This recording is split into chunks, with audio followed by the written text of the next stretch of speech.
Greetings. Turning on my audio. So if you see my lips moving, but you don't hear anything, help me out. Oh yeah, I hear myself. Cool. Greetings. Hello everybody. I see we have 15 viewers. Thank y'all so much for tuning in. If you can hear me, if you're paying attention to your screen, please do us a solid and share the video. If you're on Facebook, share the post. If you're on YouTube, share the link. If you're on Twitter, retweet the stream. Help us build our audience so that we can reach more people with this show. Hey Miriam, good morning. Yeah, this is Weekly Pan-African News Live. This is a show produced by the All African People's Revolutionary Party, New Mexico chapter. Thank you. Thanks for letting me know you could hear. Deeply appreciate it because I'm literally just speaking. I was like, I hope that y'all can hear me. But yeah, greetings. My name is Onyesanwu. I am a cadre. That just means like an organizer that's been around for a while with the All African People's Revolutionary Party. I am speaking to y'all from occupied Tiwa territory because I am a member of the New Mexico chapter of the All African People's Revolutionary Party. But the All African People's Revolutionary Party is a mass revolutionary Pan-African socialist organization that is based in Africa. In fact, our strongest and largest chapters are in Africa. But we exist wherever African people exist, which is all over the world, which means we have chapters all over the United States, in Canada, in Europe, and if I have anything to say about it, we're going to have chapters in Central and South America soon. So that's who we are. This is a weekly program that we started at the beginning of the pandemic back in March because we were like, we can't ask people to gather. We're going to give them a horrible infectious disease. And so rather than having folks meet in person, let's figure out a way to reach them virtually. And so this show was born. We provide political education every single show without exception. That's what the APRP is about. We also provide news and analysis from a revolutionary African perspective. Because we know for a fact that if you turn on CNN, MSNBC, NPR, New York Times, if you get your news from any of those mainstream sources, you're not going to get a revolutionary African perspective. You're actually going to get a racist and capitalist perspective that erases African people or infantilizes us. And so we made this show because we know that no one's going to be talking about this the way that we are. We made our own lane because the lane did not exist.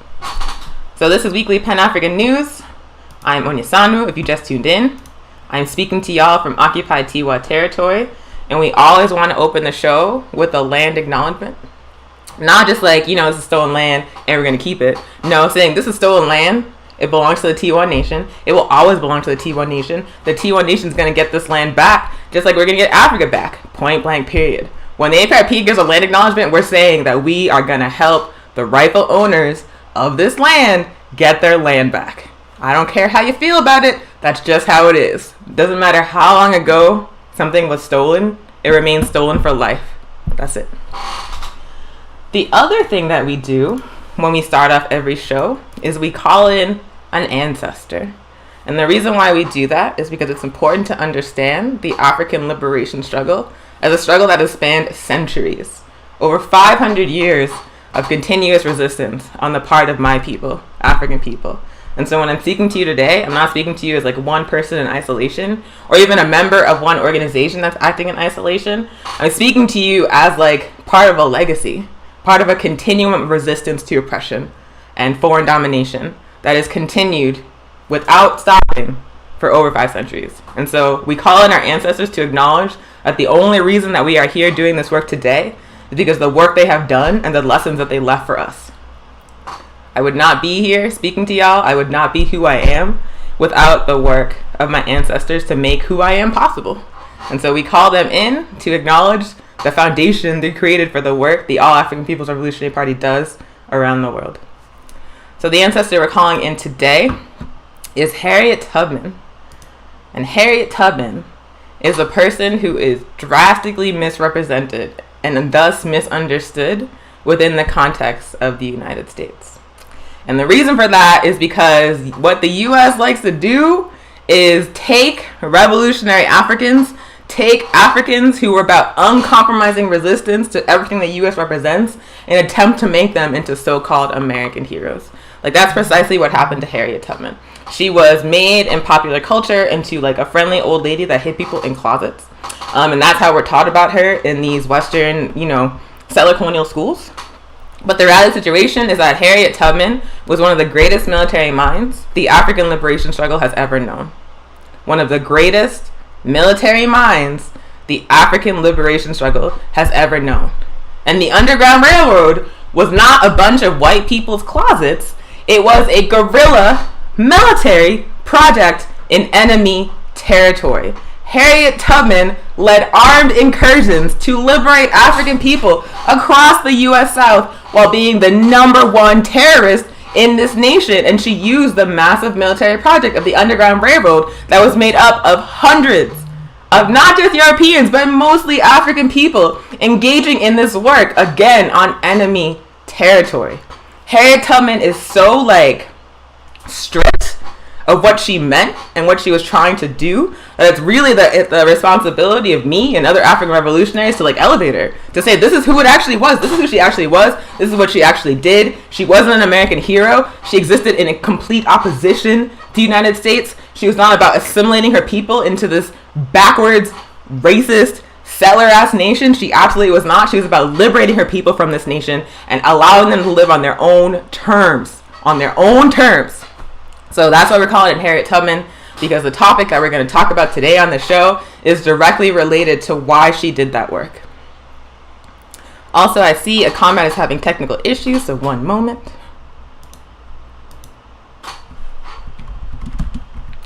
One second.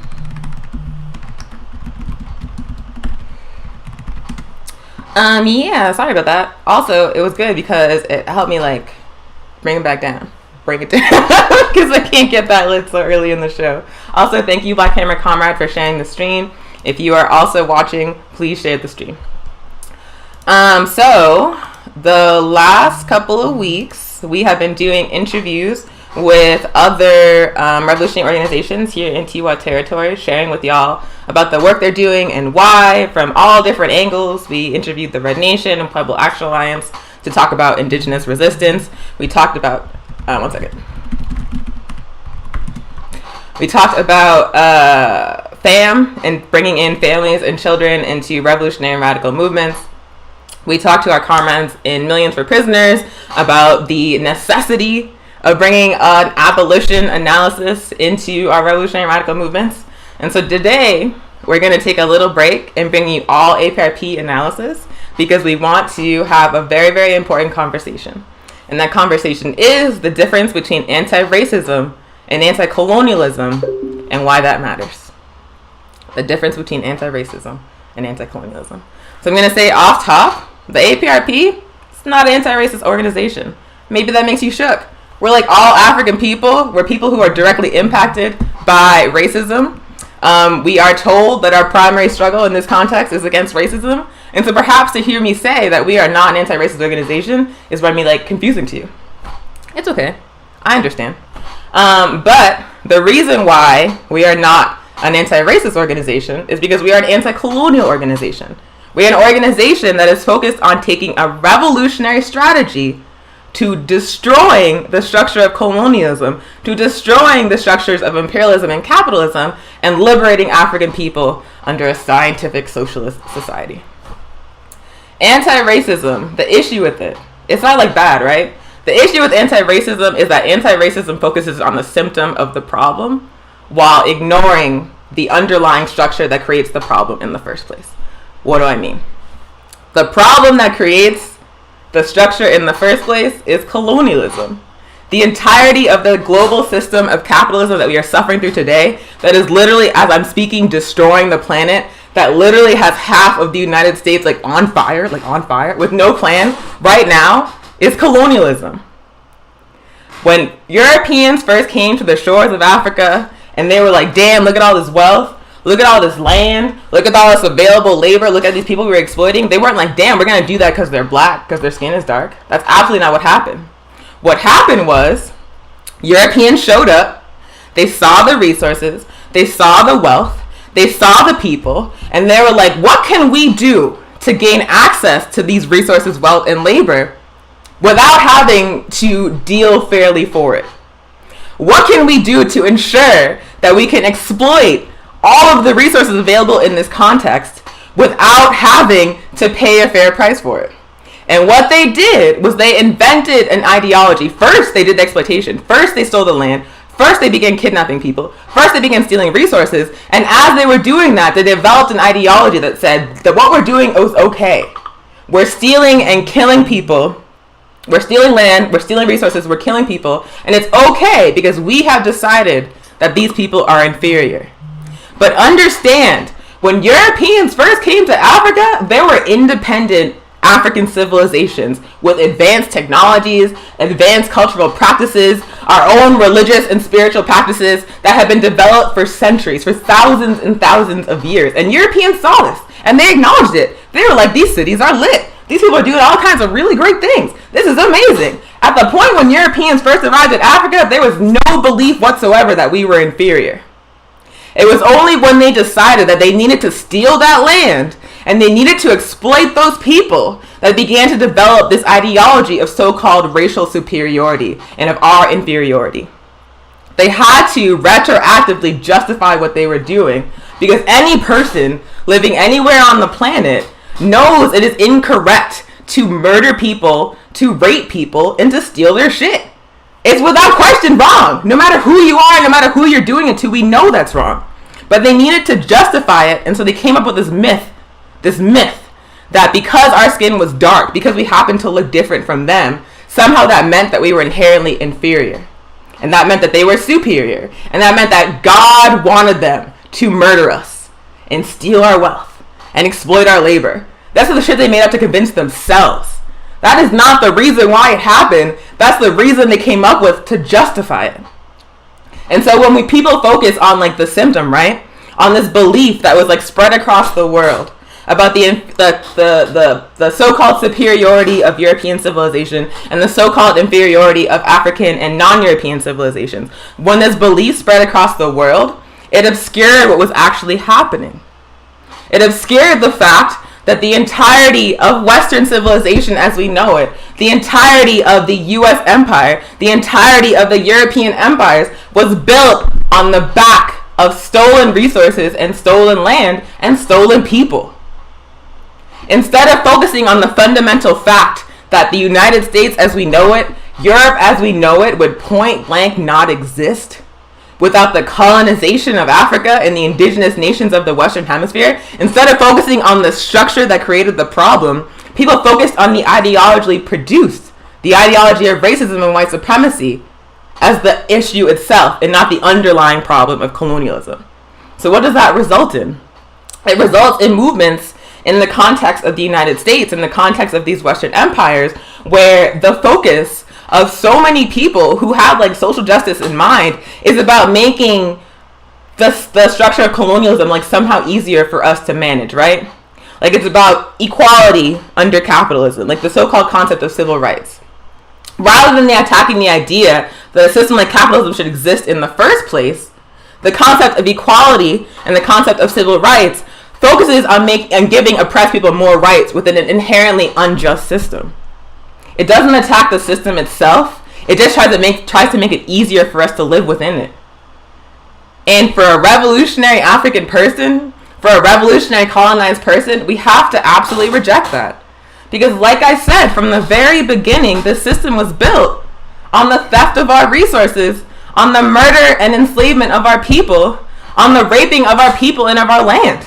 So if that is the foundation of this system, then why would I, as a person who has been exploited by it from the very beginning, ever want better equality or better representation within that same inherently unjust system?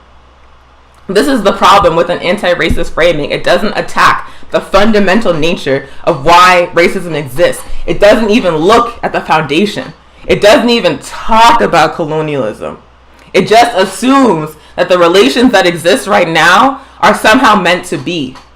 That the fact that this entire US empire sits on a massive indigenous graveyard, that indigenous people are still being subjected to acts of genocide, that their land is still being stolen and destroyed by the system. It doesn't even question the fact that that's still happening. It just says, how can we make this easier for the people being exploited to live in? And I absolutely reject that, and you should too. And you should too. There's absolutely nothing wrong with like training people to recognize what racism looks like. There's absolutely nothing wrong with, developing people's consciousness of how racism works and why. The issue becomes when racism becomes the sole focus of our organizing and we do not look at that underlying structure. We do not look at the capitalist and colonial system that underlies it. Like, I don't give a single fuck. Like, not even like the smallest, minusculest fuck about how any European person feels about me. Like, I don't give a fuck. I do not care. I do not care. If they have like some weird internalized shit about African women, I don't give a fuck. That's your personal problem. The reason why it becomes my problem is because the system of capitalism and colonialism gives them the power to force me to deal with the stupid ass shit inside of their brains. They think all kinds of made up shit about African people because their ancestors wanted to rape and steal, and they still think that fucking hundreds of years later, and I have to deal with it because of the structures that uphold that belief. It's not the belief itself that's the problem. The belief is the symptom of the problem. The problem is capitalism and colonialism. Racism and white supremacy are tactics of capitalism and colonialism. They're just tactics. They're symptoms. I do not care. Like, oh my God, it's like so hard. It's so hard to make me care about what Europeans think about anything, because they're so confused on like a fundamental level. But I feel like the focus of so much organizing in the modern day is like getting them to change their hearts and minds, getting them to realize that we're actually human beings. And I'm like, we've been human beings for thousands of years. We've been human beings this whole motherfucking time. Their confusion about that shit is not my problem to unpack for them. I don't give a fuck. I just want my people to not have to deal with it anymore. That's it. I don't care if you check your privilege. I don't care if you have an anti-racist analysis. I don't motherfucking care. I care about the structures of colonialism and capitalism that allow you to make that fuck shit the problem of me and my people. That's it. And if we destroy the structures of colonialism and capitalism, I guarantee you there will still be a lot of European people with a lot of confused ideas about Africans and indigenous people and colonized people, but I promise you that it will not motherfucking matter. It won't matter, because once colonialism is destroyed, whatever beliefs they have about race, whatever beliefs they have about white supremacy will no longer be our problem to deal with. They will not have the power to force us to deal with the fuck shit that they have internalized about us. That's it. This is so cathartic. It's like so cathartic, because I hate that shit. I hate that like sometimes people talk about the movement for Black Lives, or the Black Lives Matter movement, and how it's about like restoring the conscience of America, or making America like live up to its ideals. And I'm like, why on earth would I want to do that? Like, why am I trying to save an empire that was genocidal and racist from the very beginning, from its own motherfucking self? Why would that be my work? Why would I care about making the United States empire somehow live up to a conscience that it never had in the first place? Why am I trying to redeem this project if this project started by killing millions of people and enslaving millions more? Like, who the hell has time to do that? I have like a whole continent that props up this entire house of cards that rightfully belongs to my people, that is currently being exploited by the descendants of the very same people who enslaved us in the first place. So why would I care about saving them from themselves when I can focus on saving my people? Why? God! I feel like that's a tactic of colonialism in the first place. To make African people focus on changing the hearts and minds of colonizers, to make African liberation movements focus on somehow giving a genocidal empire a conscience? Like, why would I do that? Why would I do that when there's a whole continent that needs to be liberated? A whole, like, billions of people around the world who are still exploited. If the United States suddenly realized, oh shit, I've been genocidal from the beginning, let me change my ways, which is not gonna motherfucking happen. But if that suddenly happened, how does it change conditions for Africans anywhere? It doesn't make any sense. It doesn't make any sense. It doesn't make any sense. Anti-racism focuses on the symptom. It focuses on the tactic, and it ignores the underlying structure, and that structure is colonialism, that structure is capitalism, that structure is imperialism. In order to address the problem of racism, we must destroy the structures that give it power. And someone just dropped a Kwame Ture quote. I deeply appreciate you, Prudence, because it's perfect for this moment. Kwame Ture said, if a white man wants to lynch me, that's his problem. If he's got the power to lynch me, that's my problem. That is exactly what I'm saying. I do not care what European men think about me. I don't care. I don't care. They think all kinds of stupid things about all kinds of subjects. And that is not my problem. When it becomes my problem is when they have the power to force me to deal with their stupid ass racist opinions. And again, what gives them power to make me deal with that shit? It's the structures of capitalism and colonialism and imperialism that systemically oppress African and colonized people all over the world. And so my strategy, and the strategy of the All African People's Revolutionary Party, and the strategy of any revolutionary colonized people's organization is to attack that structure. We don't care about the symptoms. We don't care about changing the hearts and minds of people that directly benefit from the way things are. We care about destroying the structure that is exploiting us. We care about destroying the structures that give people power to act on these lies, to act on these beliefs. And that's it. Let me look at, I see a lot of exclamation points from someone saying free Eritrea. I'm too lit. Let me read the comments and bring it down. Bring it down. Thank you. All right, so Jim says, thank you, Kwame Ture is looking down saying, yes, the struggle is eternal. I appreciate you. Nate is saying, thank you for this breakdown. I appreciate y'all. Thanks for all your comments. Yeah, just absolutely, like, the fundamental difference between anti-racism and anti-colonialism as, like, concepts, as strategies, as tactics, is anti-racism focuses on making this inherently oppressive system somehow easier to live through. Whereas anti-colonialism says all of this shit was built on our backs. All of it. All of it depends on our continued exploitation and continuously keeping us at the bottom. No matter what shit they move around, no matter what paper rights they give us, no matter what kind of like paper equality is granted to colonized people, the fundamental nature of this structure does not change. They'll give us the right to vote. They'll put us on TV. They'll integrate their fuck-ass schools that teach us nothing but racist lies about ourselves. They'll do all that shit, but they will never address the underlying structure. Because that structure depends on our exploitation. It depends on the exploitation of Africa. It depends on stealing indigenous people's land. It depends on invading countries all around the world that are just minding their motherfucking business. It depends on creating a global system in which European countries, in which white people are on top and everybody else is exploited and raped and murdered and stolen from to keep them on top. So they'll like give us concessions here and there. They'll like change the appearance. They'll put like a black president in there and make it seem like we have power when we actually don't. They'll do whatever they can to like tinker around the edges of this fundamentally unjust system, as long as it means they don't have to change it or destroy it. That is what anti-racism is all about, to be honest with you. It doesn't have to be, but that's what it is. It's all about tinkering around the edges of a fundamentally unjust system, of a system that is fundamentally racist, that is fundamentally genocidal, that is fundamentally about stealing from and murdering and exploiting non-white peoples. Like, that's it.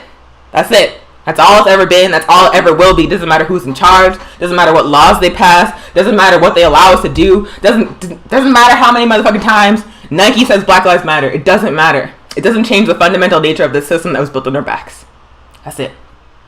And actually, I want to get into an example of what I'm talking about, like a really, really key example of why we must have an anti-colonial struggle, not just an anti-racist struggle. And that example is the example of Azania. For folks that don't know, Azania is the African people's name for South Africa. South Africa was colonized by European powers who stole that land and created settler colonies that became settler states. For folks are probably familiar with the system of apartheid, which is very, very similar to the system of Jim Crow segregation that exists in the United States, where basically African people in Azania were marginalized on their own motherfucking land. European people said you can only live in these areas called Bantustans, where we say you can live, and all the rest of your land that you've had for thousands and thousands and thousands of years suddenly belongs to us because we're better than you. So that's what Europeans did. And so the struggle for African people in Azania was always about that fundamental problem of the land. Europeans came in and they stole the land. They stole the land from the indigenous people in Azania. And then they created a system in which those indigenous people were systematically disenfranchised. But the fundamental problem was the fact that the Europeans stole the land. They stole the land. So what happened, right? Azania had a massive national liberation struggle, meaning that there were dozens of organizations fighting against this fundamental question of Europeans coming and stealing the land. They were saying, that's our land, we want it back. This is our struggle. It's not about what you think of us. It's not about you deciding we're inferior. It's about the fact that you point blank came in and stole our land. That's our land. You're on our land telling us that we can't vote. That's our land. That was all what the struggle was about. But then in the West and in the mainstream, the struggle became against the apartheid system. It became against the system that the settlers built on top of the fundamental question of the land being stolen, where they said African people don't have rights. And so even though African people the whole time in Azania were fighting against the fact that their land was stolen, they were trying to get their land back, the struggle became about, in the mainstream, ending apartheid. Ending the system in which African people had unequal rights on their own stolen land. And so thanks to a global movement, of which African people in the U.S. played a very large part, alongside, international pressure on the government of Azania, or the apartheid government of South Africa, eventually apartheid fell. And then there was negotiations that birthed a so-called multinational government, where the settlers were still in power. The people that stole the land still maintained power, but they allowed the indigenous African people to become part of the power structure too, cosmetically. And so now in 2020, the year of our Lord 2020, what is the situation on the ground in Azania? The situation on the ground in Azania is they have an African president, they have a multiracial government, and they still have a settler state in which 80% of the land in Azania is still owned by European settlers. After they had a whole motherfucking armed struggle to try to get their land back, they were sold out at the last minute when it was transitioned into an anti-apartheid struggle. So they ended the system of apartheid. They ended the system of their version of Jim Crow. But the fundamental question of whose land it was never addressed. Instead, the settlers were like, we have equal rights. We have a constitution that says the land belongs to those who work it. Instead of addressing the fact that Europeans motherfucking stole that shit, instead they said, we're going to let you have some too. And that was what happened in Azania. And that is a very clear example of why we cannot allow struggles that are fundamentally about colonialism to be reframed as struggles about racism. Because once again, racism is the symptom. Racism is the tactic the European settlers in Azania used to rationalize the fact that they had straight up stolen that land. They had straight up stolen it. And then when the struggle became about apartheid and not about the fact that that land was stolen and needed to be returned, that allowed the Europeans to say, okay, we'll end apartheid. Okay, we'll allow you on your own land to have positions within this new government. But we're still going to keep the land, though. We're still going to keep the land. So, to this day, apartheid fell, but Azania is still racist. Apartheid fell, but Europeans still own most of the land.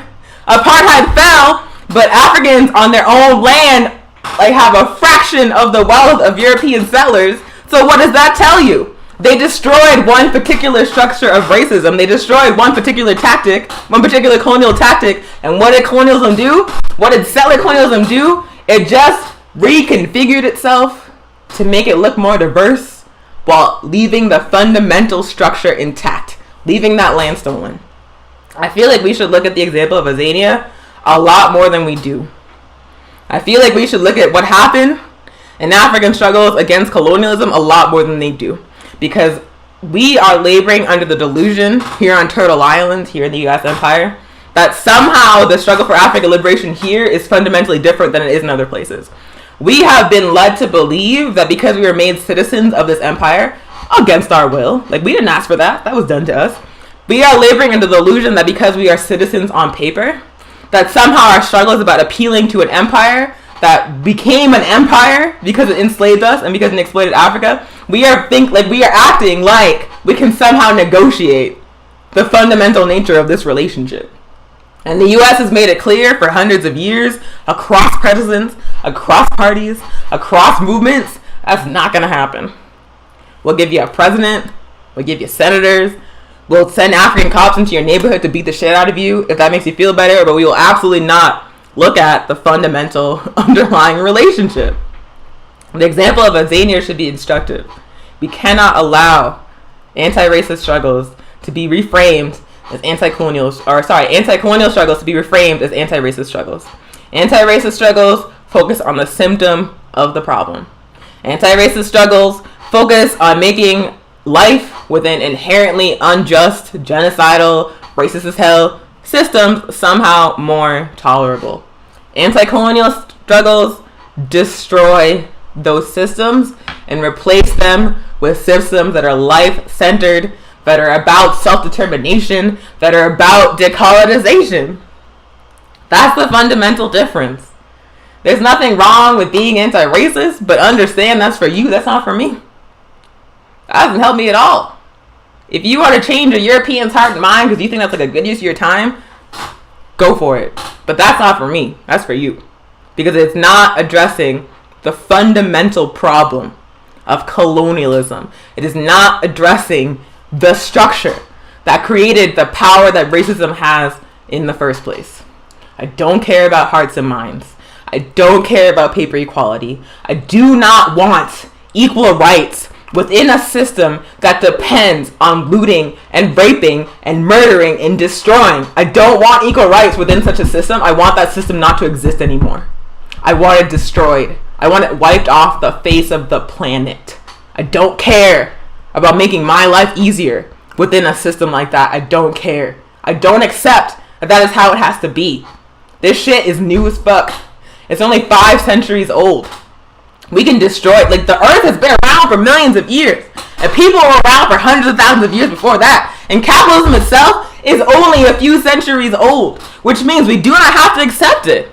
This shit's new as fuck. The U.S. empire is the youngest empire on earth. And it's already on the way out.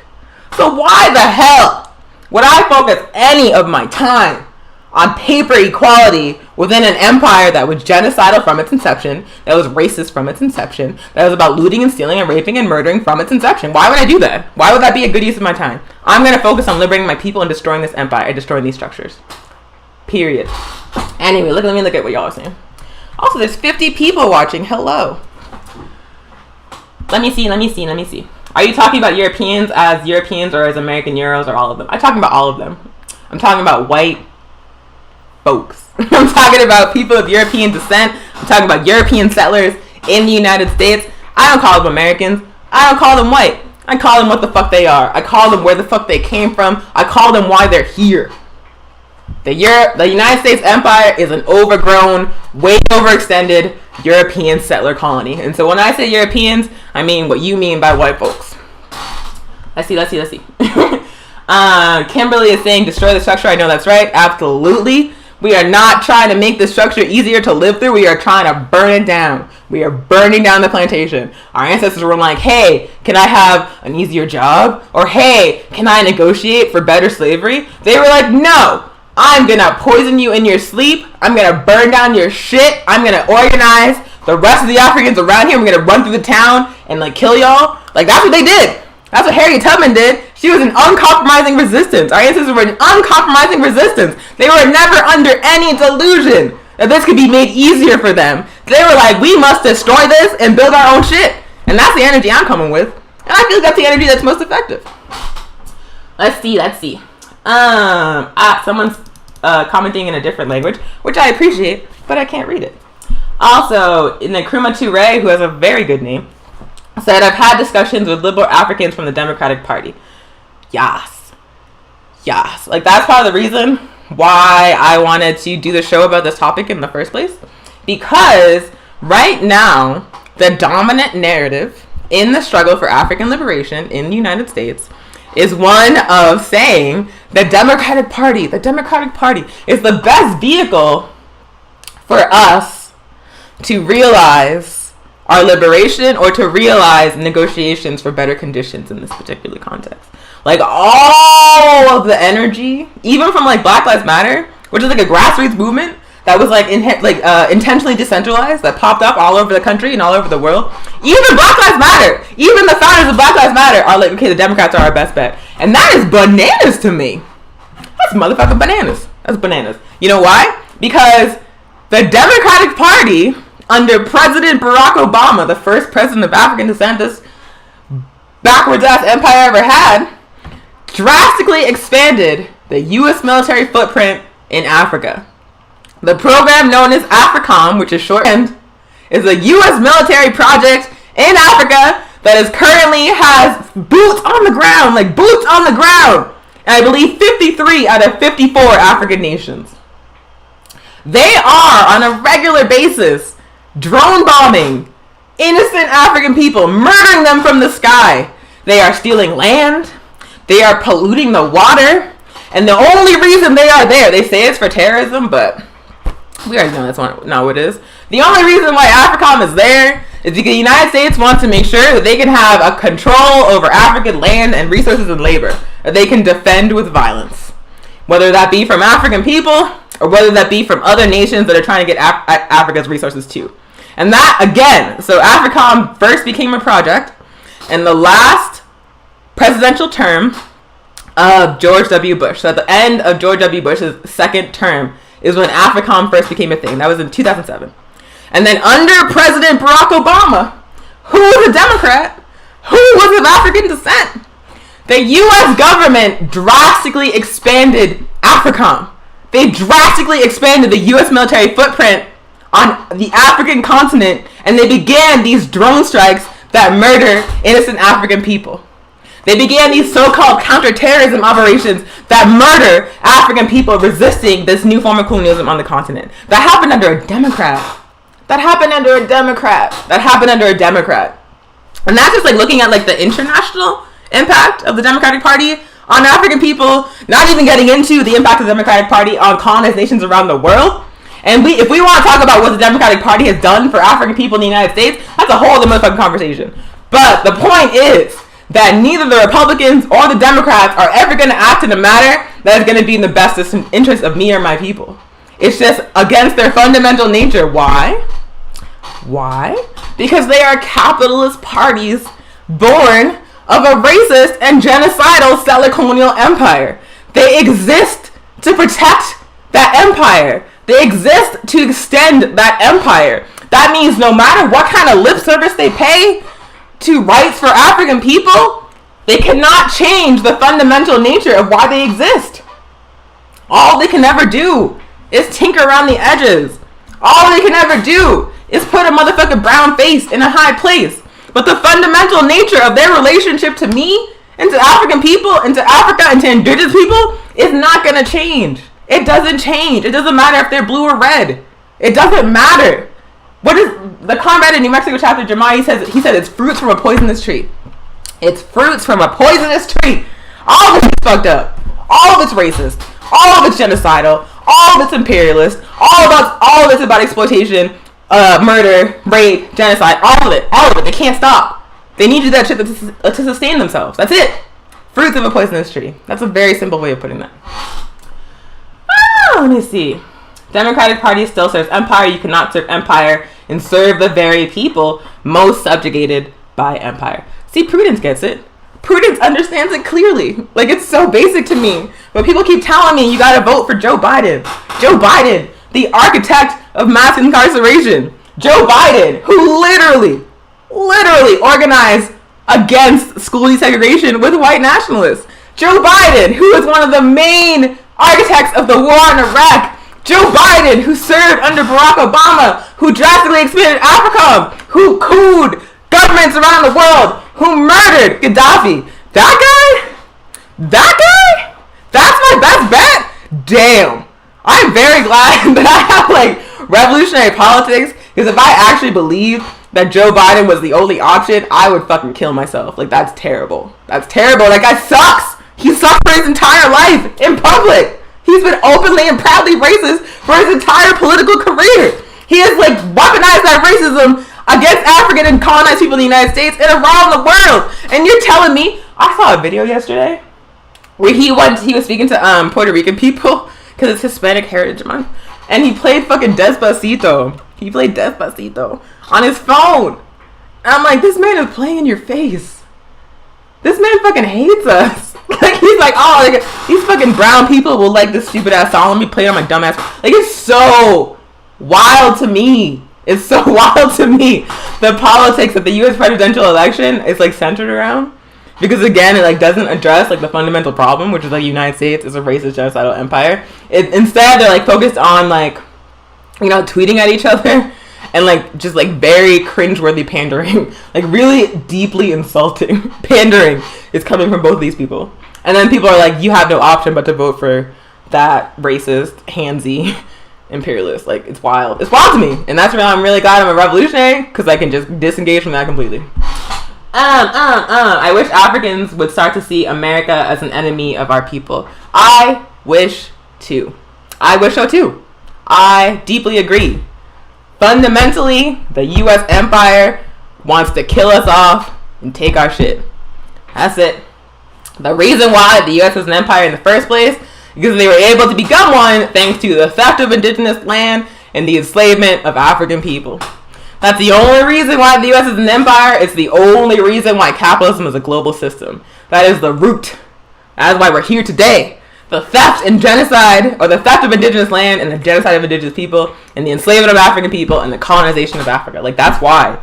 That's why the United States is a global power. That's why Europe is a global power. It's because of our exploitation. It was built on that from the very beginning. From the very beginning. And also, it never stopped. It never stopped. The fundamental nature of that relationship has never been changed. Even when they gave us the right to vote, even when they stopped, like, sticking dogs in us for trying to eat at the same counter as everybody else, even when they stopped, even when they said it was, like, theoretically illegal to lynch us and they just said police could do it instead, despite all those cosmetic changes, the fundamental of the nature of the relationship has never changed. Never changed for hundreds of years. And now we are witnessing before our very eyes the reconquest of Africa by the United States through this military project of AFRICOM. They are putting their pieces in place to fund, like, to destroy Africa's ability to resist colonization. Like, that's why they're there. It's not for terrorism. It's so they can make sure they can violently put down any attempt at African people to end the global exploitation of our land and our resources. That is why the U.S. military is there. And the Democratic Party under Barack Obama helped put them there. So do not tell me, the Democrats are my friends, do not tell me they're a so-called motherfucking lesser evil. Don't tell me that. That's bullshit. Tell me the truth. Let me see. Colonialism is good because people are degenerate and deserve to be ruled? Girl. I'm not even going to go. Let me say. Kimberly says, my place in society is where I say it is. I say where my place is. I say where I belong and no one else. Good for you. There's people trolling in the YouTube comments. Hi, y'all. I can tell I'm making you mad. I just want you to know that I'm going to destroy everything you've ever loved. I'm going to destroy the system of white supremacy. I'm going to destroy the British Empire. I'm going to destroy the concept of Europe. We're going to take down the U.S. Empire. All the shit you care about, all the shit that gives you your identity, it's going to go. We're going to burn it down. How does that make you feel? Let me see. Yes, Sock Puppetsky, he played Despacito. If you look up Joe Biden Despacito on YouTube, you can see the extremely uncomfortable video. The extremely uncomfortable video. Let me see. Justine is saying, Justine from the Red Nation, hi comrade, is saying, Obama's presidency nailed the coffin for me with Standing Rock. Yup. He was the first president to apologize for indigenous genocide and was hailed as an ally, yet deliberately allowed water cannons in the winter night to protect his oil interests. Same with the Dem in New Mexico trying to fund free college with genocide money from oil and gas. We're also trying to dismantle liberalism. Yes.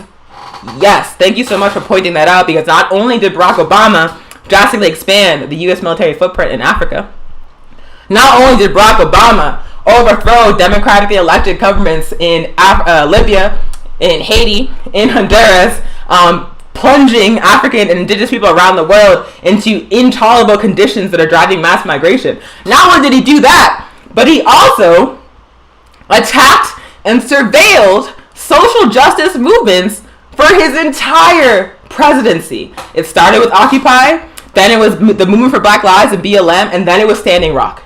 Every single time he would come out of one side of his mouth and be like, I'm on your side. Why don't you do it differently? Play by the rules. Here's a seat at the table. And from the other side of his motherfucking mouth, he was sicking federal troops and military weapons and state surveillance upon people rising up for justice. That's precisely what happened in Standing Rock. That's precisely what happened for the Movement for Black Lives. That's precisely what happened to Occupy.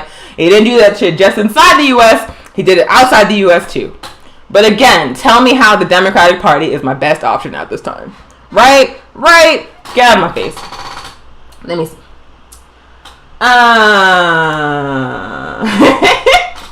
I appreciate the people engaging the trolls on YouTube. I feel like I should stop addressing them directly. But I also just want them to be mad. But I feel like probably just me speaking is making them mad. So thank y'all for your comments. Thank you for engaging. Shout out to the trolls for being so pressed. So pressed that we're going to destroy everything you love. I'm so excited for the fall of the U.S. empire. I'm so excited. Nate is saying, I always joke that Obama made me revolutionary minded. Once I saw an African continue colonial and genocidal policy all over the world, I was done. I used to believe in progressive Dems and all that, but Obama woke me up. It helped me to understand the colonial question better. I 100% agree. I voted for Obama the first time. Like, let me see. How long ago? It was like 10 years ago, right? I was like a full-on Democrat. I was like, if you are like a social justice minded person in the United States, chances are, if you're not exposed to a revolutionary organization, the Democratic Party is about as far left as you're going to go. Like, if you're a person who believes in social justice, the Democratic Party is like sold to you as your home, right? And so I believed in that shit too. The first time he ran for president, it was the first time I was old enough to vote, and I voted for him. But the problem is that he would never have been allowed to make it to that position in the first place if they did not believe, they meaning the rule class, did not believe that he was going to uphold this structure, that he was going to save this empire. And that's precisely what he did. He came at a point where folks like George W. Bush had exposed like a lot of shit with Katrina, with the war in Iraq that was proven to be based on a lie, with all of these things that George W. Bush did that folks clearly see, a huge movement against empire, against war, against colonialism, like rose up among the people. And what Barack Obama did was he applied a friendly face to that same empire, to those same wars, to that same racism, to the same structures, and said, I'm on your side. We're going to change things. Believe in me based on what I look like. And then what did he actually do? He systematically destroyed social justice movements within the United States. He pretended to be on their side. He co-opted some of the leadership, and then he just attacked, imprisoned, and outright killed some of the other ones. And then in Africa, he drastically, he went to Africa and he was like, y'all need to get over colonialism, pull yourselves up by your bootstraps, open your borders to industry. He allowed his presentation to be able to share these same white supremacist capitalist messages and have them be accepted by African people. And then he also drastically expanded the U.S. military's footprint on the continent. And I argue that only he could have done that. No one else could have done that. If George W. Bush was like, let's open 54 U.S. military bases on the African continent, I guarantee you that African people in the United States and social justice minded people in the United States would have been like, fuck that, we will not accept it. It was only because Barack Obama was who he was, because he had the identities he had, and he had the branding that he had, that was able to happen. Barack Obama was a devastating tactic of counterinsurgency that was directly targeted at the African liberation struggle, and it was extremely successful. Like, to this day, we're still recovering from that. And people like Kamala Harris, people like Cory Booker, people like, you know, like this whole motherfucking new strata of African misleaders, all of that shit came from him. Came from him. So yeah, Barack Obama was my wake-up call too. I voted for him the first time. And then halfway through his second term, I was like radicalized by the murder of Mike Brown. I saw him scold working class and poor African people that took to the streets saying, you're doing that shit wrong. You need to vote. Get out of the streets. I saw him give speeches in African spaces talking about stop eating chicken and take care of your children. And I was like, what the hell? I saw him coordinate to destroy movement after movement after movement after I voted for him. And so that was when I realized that shit is not going to work out. If this is the absolute, if he was supposed to be like the best, like the pinnacle of this particular ideology of like liberalism of the Democratic Party, if he was supposed to be like the best, that is not a solution for us. He just hurt us. He just set us back. And we're still to this day recovering from what he did. Especially African people. Because we want to like believe in this place so strongly. Because we've been indoctrinated into believing that we are inferior and that somehow this culture built on murder and rape and shit is something to aspire to leadership within. And so even though there was like hundreds of African presidents before Barack Obama, because he was the president of this place, he was like upheld as something special for us. And we're still recovering from that. We still are. And it sucks. I would fight him. Like, if he was in front of me right now, I would fight him. Maybe I shouldn't say that on video, but I just deeply dislike him. Let me see. Blah, blah, blah, blah. The old social order is literally crumbling. Yup, it is. It's literally on fire right now. Kimberly is saying, your old ideas are on fire. COVID is plowing the road in our fire. Come get it. You earned it. I love you. I love the people going off in the YouTube comments. Yes, mother African capitalism must be destroyed. Forward to Pan-Africanism. Absolutely. It's Pan-Africanism or perish at this point. If we put all our eggs in the U.S. empire basket, we are going down with this ship. If we put all of our hopes, dreams, aspirations, and capacity into liberating Africa, the world is our oyster. The future is ours. The future is in Africa, period. It's not here. It is not here. The U.S. empire is going down. It's going to be messy and it's going to be weird. We do not want to be on this sinking ship. Turn towards Africa. Turn towards Pan-Africanism. Let me see. Nkrumah Ture says, I pointed out that very fact on a panel discussion last week, sis. The fundamental pillars of the exploiters and exploited still exist, as capitalism is a refinement by development of feudalism. Thank you so much. Robert Diaz says, real shit. Even Gaddafi was under the impression that because he was African, he could be an ally. We're not even going to get into that. We're going to do a show on Gaddafi in October that I'm sure will be very controversial. Nkrumah Ture, would you mind me, sis, so I can zap the racists out the chat rooms? I'm glad to do that. We can make you an admin for the next show. I think you're an APIP comrade, and we'll definitely be able to do that. Thank you so much for offering. How can African people show solidarity on Turtle Island, and how can non-African people show solidarity on Turtle Island? That's a very good question. So if you're an African person on Turtle Island, and you are not, if you're hearing me speak, and you're not in a revolutionary African organization, why? Why? Are you under the impression that voting for Joe Biden is like the limit of what you need to do for our people? I'm here to tell you, it's not gonna do shit. It's not gonna do a goddamn thing. The thing that's gonna make the fundamental difference in our struggle is if you, African person, hearing me speak, join a revolutionary organization fighting for the liberation of our people. Join the All-African People's Revolutionary Party. Like I said at the very beginning of the show, we have chapters all over the world. There are people like me all over the world pissing off racists. And you can join us. It's very easy. It doesn't cost anything. We're lit. The meetings are fun. It's a very great space. But we need you off the sidelines. Like, if you are a person who is watching me speak right now, and you are not in an organization fighting for justice, consider yourself on the sidelines. If all you do to fight for justice is vote for racists with poor boundaries, who have like blue politics, you're not helping. If all you do is like give money to political candidates, you're just not helping. I'm sorry. Like, you're not. Like, that's for you. It's for you. It's not for me. If you would like to show up in solidarity, or if you're an African person who wants to get engaged in the struggle, then you must join an organization. You must be active in a political organization fighting for justice and for the liberation of your people. There's like no way around it. There's no way around it. We cannot win the struggle against this global system built on our backs unless we are organized to destroy it. And how will we be organized to destroy it? If we are active in organizations that are working together fighting to destroy it. That's it. So if you're a person, an African person who is hearing my voice and you are not in an organization, please reach out to us. Reach out to us. We have our social media shit. Where's right there. We have our social media shit right there. You can DM us on any of those platforms and we will respond. And we'll give you information about the APRP. We'll set up an orientation with you to like walk you through what we do and what we believe, and we'll answer your questions. It's very easy to join. If you are not an African person, congratulations. There are still literally hundreds of organizations available for you to join. If you're watching from Tiwa territory, there's the Red Nation, which allows folks of all nations under indigenous leadership.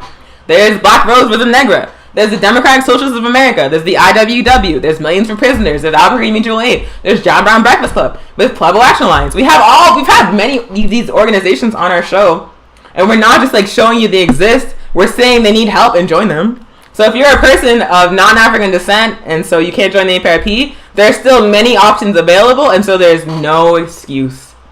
There's no excuse. If you are not active in a political organization fighting for justice, then you are not in solidarity with us. You're not helping. I'm sorry. And also, like, if you... Actually, I'm not sorry. Because, god damn it, like, get in an organization. Like, it's not negotiable. We need you off the sidelines. This is a global fight. We need as many people as possible to take down the system and to build something better. Because, like, guarantee you, the U.S. empire is going to fall and capitalism is going to fall. Like, it's just going to happen. But it's not guaranteed what's going to come next. We have the option of something much better and much more humanistic next. Or we have the option of something much motherfucking worse as the earth continues to be destroyed. Right now, we're like at a crossroads, right? There's like the old way dying, and there's like this new path. And there's all these people who are trying to push for the new path to be something fascist, to be something extremely right-wing, to be something that like fundamentally does not address the fact, the colonial nature of this system, that does not address that foundation, but rather makes it stronger. So that's like one option as the system is dying, and the other option is the option that I'm about, the revolutionary path, the humanistic path, the life-centered path, where instead of allowing the foundation of the system to be made stronger, instead we destroy it completely and replace it with something better. But again, the only way that's going to happen is if every single person who believes that something better is possible, who believes in social justice, who believes in life and humanity, is active in an organization fighting for that. If you're not in an organization fighting for that, then you're not helping make it happen. So yeah, that's how you can show up if you're an African person or if you're a non-African person. Join a fucking organization. Join an organization. And also, if you're like, man, these APRP people are too lit, or man, I don't like any of the hundreds or thousands of organizations that currently exist. If that's you, that's fine. Start your own. Just start your own. If no organization exists that speaks to what you want to do in the world, then start your own.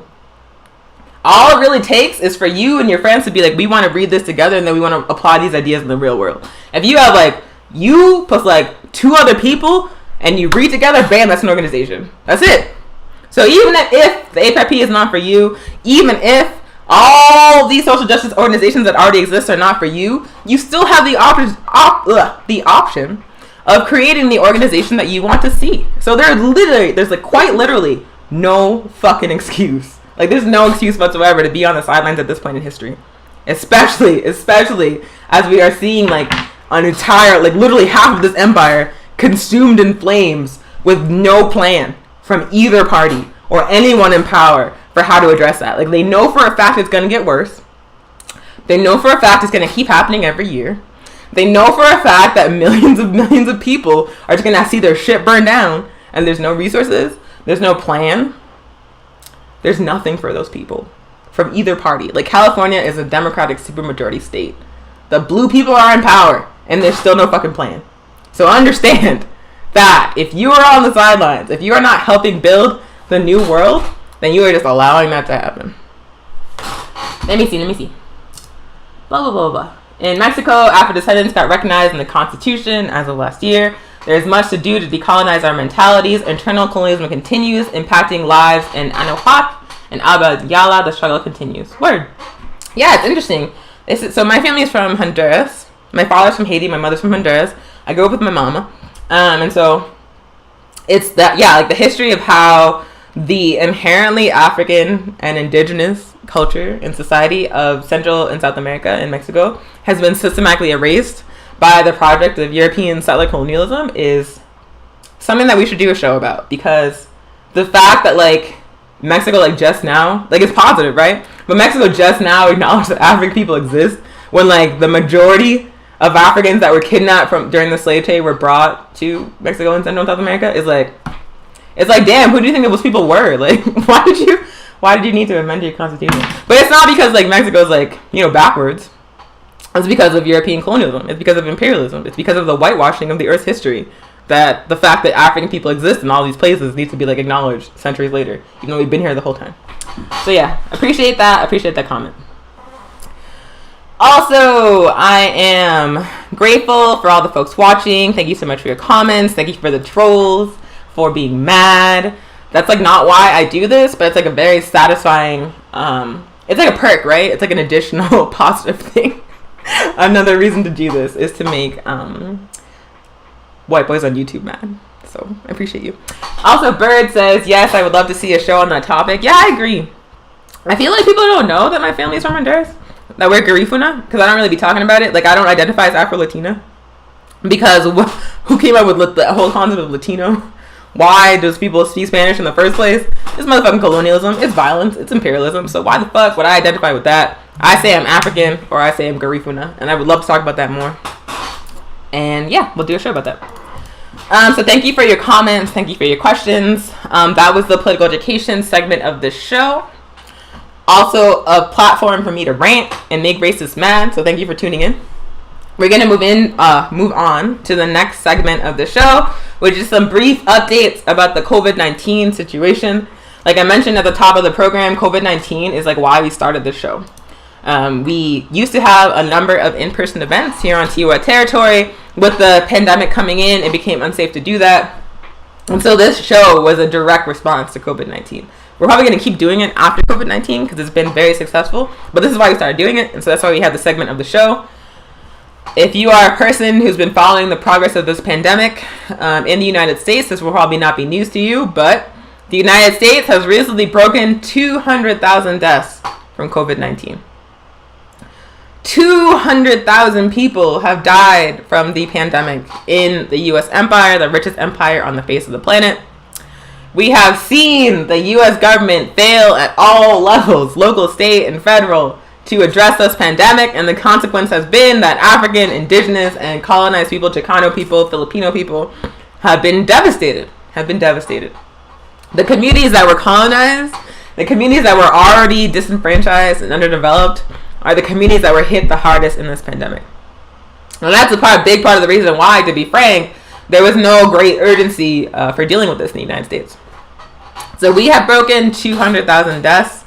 We are at a 9/11 every single week in the United States, and people are just like dying in the background. It's like not even like, I watched the DNC and there was like no concrete plan for dealing with that. They focused on like small businesses, they focused on like the middle class or whatever the fuck, but they didn't come up with, and they didn't present any kind of concrete plan for how they're going to address the impact of this pandemic on these communities. There's no plan. It's just going to get worse until this vaccine, which will most likely be unsafe and which is already being tested on colonized populations like the Navajo Nation and like African people in Chicago. They're testing this very sure to be unsafe vaccine on our people because we've always been guinea pigs for the racist as fuck medical industry in the United States. And it's very, very clear that all of the energy and hope is banking on this vaccine. They're saying it's going to be ready by November. And I remember like I read back in March about like what it takes to produce a vaccine and like what kind of testing it has to go through. And I read it would take a minimum of 18 months to have a vaccine approved for human trials. And so the fact that they're saying this will be ready in November the fact that they're testing it on indigenous people and African people makes me not trust that shit. I do not trust it. And there is quite literally no other plan to deal with this pandemic in the United States. They're letting people die, and they are banking on this vaccine. And this vaccine, I'm very skeptical, especially if they're saying it's going to be ready by November. Woo! I don't know what's going to be in that. And yeah, it's not a good time. So yeah. Other things with the pandemic is that the governor of New Mexico, who Comrade Justine shouted out earlier for stealing indigenous land and using it to pay for college, is getting praised nationwide for New Mexico's so-called, like, you know, positive or proactive handling of COVID-19. She was like given a space to speak at the Democratic National Convention because she so-called did a good job. And I saw an article the other day in Scientific American talking about how she did a good job. And I just gotta tell y'all that is some bullshit. Like, it's not true. Like, it's not the case that she's actually doing a good job. And let me explain to you why. First and foremost, right now in immigration detention centers, jails, and prisons across the state of New Mexico, people are being abandoned to deal with this pandemic. They are being abandoned. There are massive outbreaks across all of these kinds of facilities across the state. They've been happening since the beginning of the pandemic. For a very, very long time, the government of New Mexico was straight up refusing to test those people. It was straight up saying, we're not going to give you the capacity to social distance. We're going to give you like a bar of soap a month. We're not gonna test you or treat you if you're sick. We're just going to cram you all together. That was the way that the government of New Mexico decided to deal with this pandemic from March until July. Until July. That was how they dealt with it. So this shit was like spreading all across the prisons, all across the jails, all across the immigration detention centers, unchecked from March until July. And on top of that, the U.S. government was continuing to move people from these facilities and also deport them to third world nations without a health infrastructure from New Mexico from March until July. And then what happened in July? Prisoners rose up. They had to have a whole motherfucking riot. And the reason why they rioted was because they were like, we demand tests and we demand like basic hygiene, access to like soap and shit. And we demand the ability to social distance. Prisoners have to like threaten to burn that shit down before the government of New Mexico was like, all right. And so now they come with this plan where they are going to test 15% of the people incarcerated in New Mexico. 15% of the prisoners will be tested. I think it's like 20% or something for the staff. And I'm just like, okay, so you like allowed the pandemic to ravage these people without testing them, without treating them, without giving them any way to stop it from March until July. And so they, because they're human beings, because they understand they have the right to live and not have to suffer in this way, because they should not be given a death sentence for just being in jail, if that's not what they were sentenced to, or period.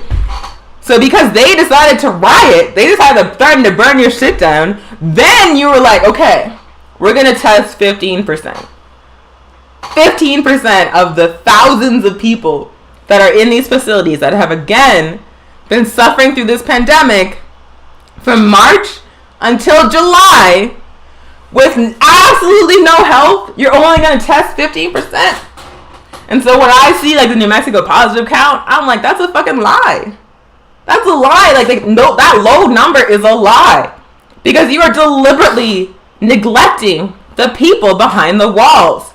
And even now that you conceded to testing them, you're only testing 15%. There's like 100 prisoners all in a room with one that has COVID-19. And you're going to test 15? You're going to test 15 out of 100? Come on now. No, she gets no credit. So that's one thing. The pandemic has been spreading unchecked in prisons, in jails, in detention centers in New Mexico. Those people are not being tested and is artificially keeping the number low. So that's one reason she gets no credit. Second reason she gets no credit is because if you have no symptoms, you cannot get a COVID test in New Mexico unless you are rich and you have health insurance. Like, that's it. You cannot go to a location where tests are freely available and get a COVID-19 test if you're asymptomatic. The problem with that is that asymptomatic and pre-symptomatic people are able to spread the virus.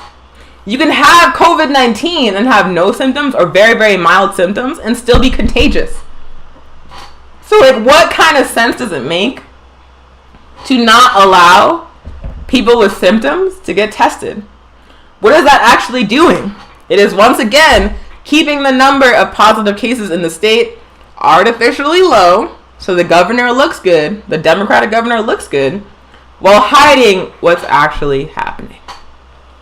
And then lastly, even if you have COVID-19 symptoms, even if you're like dying, and your doctor says you can get a test, it's still actually really hard to get one.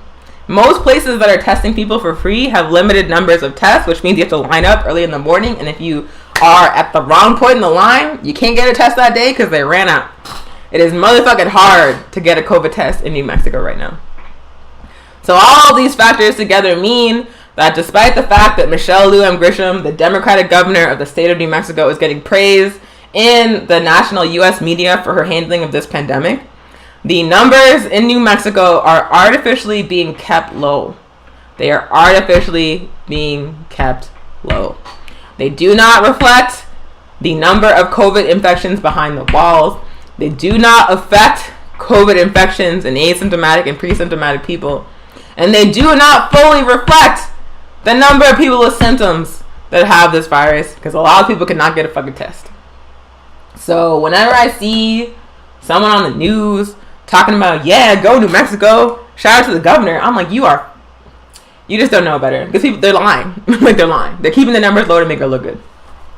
And also, like Justine pointed out, that governor gets like a lot of credit because she like uses the money from oil profits, oil that's like drilled on stolen land, that's like violently taken from indigenous people. She'll like use that money to be like, let's have free college. And people will be like, she loves us. And I'm like, what about the indigenous people that got like fucked over so that free college could be possible because that oil was drilled on their land?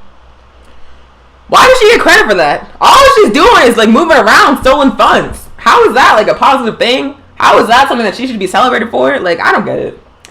And also that lady mixes like gold and silver a lot of times, and that just like deeply bothers me. That's petty, but so yeah. If you see an article about Michelle Lujan Grisham shouting her out or praising her for the New Mexico pandemic response, just know that these numbers are being manipulated. They are artificially being kept low. She gets no credit from me. She gets no credit for the folks working around indigenous resistance and prison abolition in this country or in this state, because we know her better. Let me see what y'all are saying. Miriam says the only plan is to keep capitalism alive. That's correct. They truly don't care how many people die. They truly do not care if your house burns down to the ground. Like if there, like there's like what's that? That super volcano in Yellowstone Park, right? If that super volcano erupted and like devastated the western half of the United States, there would be no plan. If there was like a massive like a freak tornado that like destroyed the Midwest United States and like made thousands of people homeless and killed millions of people, there would be no plan. We already saw with Hurricane Katrina where they let 1,700 so-called U.S. citizens of African descent just die on TV. We already saw with Hurricane Maria where they let 2,000 so-called U.S. citizens, Puerto Ricans, just die with no help. They're still suffering. We're seeing it right now after Hurricane Sally, where the entire Gulf region of the United States is currently underwater with no plan. With no plan. Understand that if a natural disaster suddenly changes your circumstances in the U.S. empire, the richest empire on earth, if your shit burns down, if a twister takes your house away, if a hurricane comes and floods your town, there's no plan to help you. There's no resources. There's no money. There's no medical aid. There's nothing. There's nothing. And we already know that because of climate change, this shit's going to get worse. We already know that COVID-19 is like just the latest in a line of global pandemics that are going to continue because of the fundamental nature of capitalism. Like, we already know that. And they know that too. The Democrats know that. The Republicans know that. All these like rich ass people leading these corporations know that. They know, and they're not planning for it. They are literally going to let you die. We are watching it happen. There's a 9/11 every week, and fucking Joe Biden is playing Despacito on his phone. Like, there's no plan. There's no plan. There's no plan. So So you better, like I said earlier, if you're not in an organization, you're on the sidelines. You better get off the fucking sidelines. Because if you're putting your hope in this system, I'm here to let you know that the system is gonna let you die. Like, that's it. Yep. So true. There's no plan for us. Yes, there's more. Cool. So I'm gonna wrap up the show now with some final announcements about some upcoming events where you can get your political education on, where you can build with other revolutionary organizations here on Tiwa territory. So first up, the Anti-War Coalition, the Albuquerque Anti-War Coalition, of which APRP New Mexico is a part, is hosting a panel discussion on Thursday, September 24th at 6 p.m. Mountain Time. The panel is going to be called Operation Legend, Global Violence with Imperialist Roots. So for folks that don't know, Albuquerque Tiwa territory is a city that's been targeted by these Operation Legend and by Operation Relentless Pursuit. Those are two federal government programs where the police violence that already exists in this context is being augmented by feds.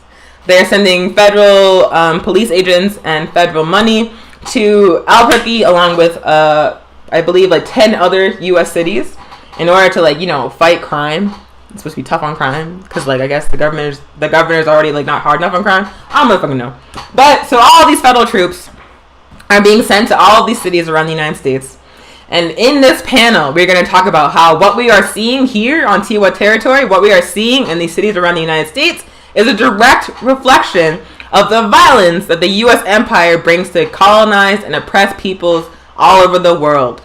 We can connect the domestic problem of police terrorism against African and indigenous and colonized peoples to U.S. imperialism around the planet. And we're going to have a number of incredible speakers, including my comrade Erica Keynes from Black Alliance for Peace, who's also a coordinator of Hood Communists in the DMV.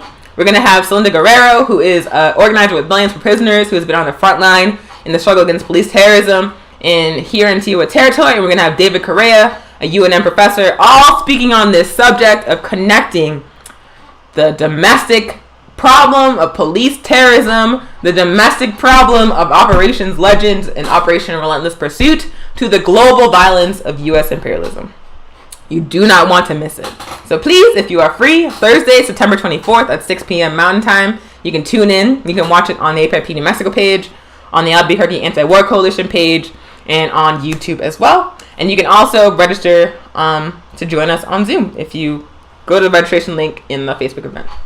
And you can find that Facebook event on the APRP New Mexico Facebook page event section. Other things that are coming up is on Wednesday, September 30th at 6 p.m. Mountain Time. We're having the next public meeting of the New Mexico Vencenamas Brigade. So, for folks that don't know, the Vencenamas Brigade is a solidarity delegation to Cuba. It is 51 years old this year. It started off because after the Cuban Revolution, there were some youth in the United States who were like, how can we show up in solidarity with this like new free nation? And so they sent a delegation to Cuba to show up in solidarity, to engage in like acts of like labor. Like they literally helped to like harvest like sugarcane to like help the Cuban economy. And so that continued every single year for 50 years. Last year, a delegation that I was part of went from New Mexico to the Vencenamas Brigade in Cuba. And then since then, in that year since, we've been organizing here in New Mexico to build up the New Mexico delegation for the next brigade and make it huge, but also to provide political education to our comrades here in the state about the reality of the Cuban Revolution. Because you know, if you've ever heard the word Cuba in a U.S. context, it's probably been attached to like some horrible lies. Just like some straight up lies. And so we hear nothing but lies on a day-to-day basis about Cuba, about Fidel, about Che, about the Cuban Revolution. And so part of the work that we do as the New Mexico Vencenamas Brigade is to counter those lies. Is to provide political education about the truth about Cuba and the Cuban Revolution for our people here in this state. So we have a public meeting every single month on the last Wednesday of the month. This month, that meeting is happening on September 30th at 6 p.m. Mountain Time. And we're very, very excited that we're going to have UNM professor Nelson Valdez giving a lesson on Cuban History 101. Nelson Valdez is a Cuban. He was born there. He came here under circumstances that I'm sure he will talk about. He's going to give y'all the rundown on Cuban history, the truth. So again, that's free. That is Wednesday, September 30th at 6 p.m. Mountain Time. And you can watch that once again on the New Mexico Benson Emos Brigade Facebook page, on the APIP New Mexico Facebook page, and on our YouTube channel as well. So tune in for that panel on Thursday, September 24th at 6 p.m. on Operation Legend. And then tune in on Wednesday, September 30th for the Cuban History 101 with Professor Nelson Valdez. Sock Puppet Ski is saying this country is a fucking joke. I deeply agree. It's a very bad joke that has gone on way too long. Slang Movement says, salute, comrade. Thank y'all. I appreciate y'all in the comments. Barbara says, sister, you are speaking the truth. Thank you, I try. It makes people mad sometimes. They get all salty about it, but I'm going to keep saying it. Jay says, morning, y'all. This new Facebook layout has me glitched over here and wouldn't load anything for me until a few moments ago. Yeah, why is the new Facebook so bad? And it's like not, you can only go back to the old one for like 48 hours and they're going to take the option away. Like, it's so bad. I haven't met a single person that likes the new Facebook. And yeah, I just want to like empathize because I agree. I like use it on my phone only now because the desktop version is like unusable for me now. So that was the last segment of the program. Want to thank y'all so much for joining and watching and for all of your comments and also for sharing the stream. We deeply appreciate y'all. We had like 50 folks watching me rant, so I appreciate y'all. We do this show every single Thursday at 11 a.m. Mountain Time. Next Thursday, we're going to continue the interview series with local revolutionary organizations here in New Mexico, so tune in for that. Once again, my name is Onya Sanmu. I am an organizer with the All African People's Revolutionary Party and the All African Women's Revolutionary Union. This is weekly Pan-African news. We do the show every single week. We do the show because we want to create our own platform for revolutionary African analysis because we know none of these other news platforms, none of these other media platforms are going to give us a voice, so we make our own. Once again, I'm a revolutionary Pan-African socialist. That means when Africa is free, Africans ever will be free. Thank you so much for tuning in and stay ready for the revolution. Have a good rest of your day.